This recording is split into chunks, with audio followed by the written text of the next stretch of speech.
Taxes लगाए गए वो एक आम आदमी के ऊपर एक बोझ बनकर आए हैं। वो बुरी खबर ये है कि वो फाइलर के लिए 3% कर दिया गया और नॉन फाइलर के लिए 10.5 कर दिया गया। फॉरेन रेमिटेंस की लिमिट के ऊपर $1 लाख तक कर दिया जाए, ये भी रद्द कर दी गई है। शदीद गम गुस्सा पाया जाता है इन टैक्सेस को लेकर। आप टैक्स नेट को इंक्रीज करें, नॉन फाइलर के ऊपर आप लगाएं, लेकिन फाइलर तो ऑलरेडी पे कर रहा है। अस्सलाम वालेकुम एंड वेलकम टू तखलीक, जहां हम आपके लिए लाते हैं latest updates, insights, tips and tricks regarding real estate industry, ताकि आप अपना हलाल का कमाया हुआ पैसा महफूज जगह पे लगा सकें।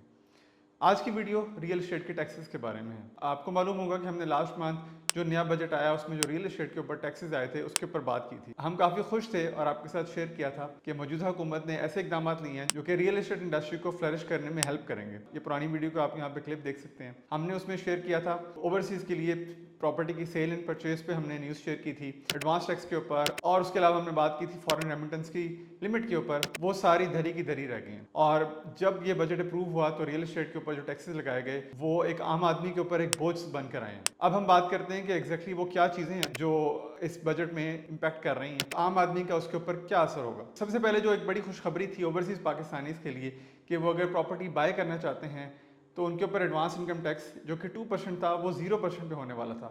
अब ऐसा बिल्कुल नहीं है। वो बुरी खबर ये है कि वो फाइलर के लिए 3% कर दिया गया और नॉन फाइलर के लिए 10.5 कर दिया गया। हम जानते हैं कि फाइलर्स अपना काम अच्छी तरीके से करते हैं। हुकूमत टैक्स नेट इंक्रीज करने की कोशिश कर रही है, लेकिन फाइलर्स के ऊपर पेनल्टी नहीं आनी चाहिए। बजाय इसके कि इनको तजवीज़ दी गई थी कि उसको 0 करें ताकि हमारे पास ज़्यादा इन्वेस्टमेंट आ सके, उन्होंने इसको बढ़ा के 2% से 3% पे कर और फाइलर के लिए बढ़ा के 5% से 10.5% पे लगे। सिमिलरली जो सेलर ऑफ प्रॉपर्टी हैं 236C, उसको इन्होंने फाइलर के लिए 3% कर दिया और नॉन फाइलर के लिए 6% कर दिया गया।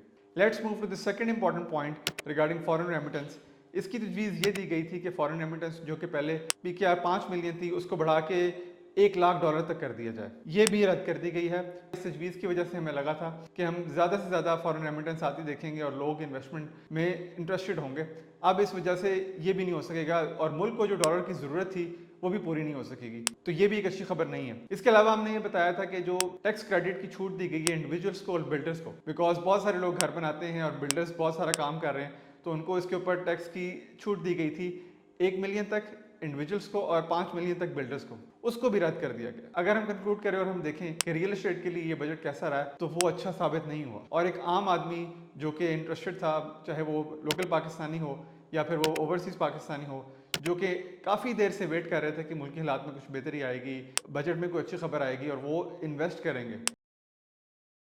शदीद गम गुस्सा पाया जाता है इन टैक्सेस को लेकर पाकिस्तान की रियल एस्टेट कम्युनिटी में, और इसमें तमाम बिल्डर्स, डेवलपर्स, क्लाइंट्स, तमाम लोग यकसा तौर पर मुतासर नज़र आते हैं। नेक्स्ट वीक में एक प्रेस कॉन्फ्रेंस, भरपूर प्रेस कॉन्फ्रेंस की जाएगी और उस प्रेस कॉन्फ्रेंस में हम आइंदा का बाकायदा लाहे अमल का ऐलान करेंगे। आप भी अपने आप से सवाल पूछें, सब पूछेंगे कि हम क्यों इन्वेस्ट करें और एक जो टैक्स देता आ रहा है वही क्यों टैक्स पे करे। मशवरा ये है कि आप टैक्स नेट को इंक्रीज करें, नॉन फाइलर के ऊपर आप लगाएं, लेकिन फाइलर तो ऑलरेडी पे कर रहा है, उससे आप मजीद पैसे क्यों निकलवाने की कोशिश कर रहे हैं। हम उम्मीद करते हैं कि हुकूमत इन चीज़ों को नज़रसानी करेगी और इसको देखेगी कि, और क्योंकि मुल्क को इस टाइम पे डॉलर्स की ज़रूरत है, मुल्क को इस टाइम पे इन्वेस्टमेंट की ज़रूरत है, रियल एस्टेट सेक्टर को फ्लरिश करने की ज़रूरत है। वो तभी हो पाएगा जब हुकूमत उसके लिए फ्रेंडली पॉलिसीज़ बनाएगी। जो प्रपोजल दिए गए थे association of builders and developers Pakistan की तरफ से, इनको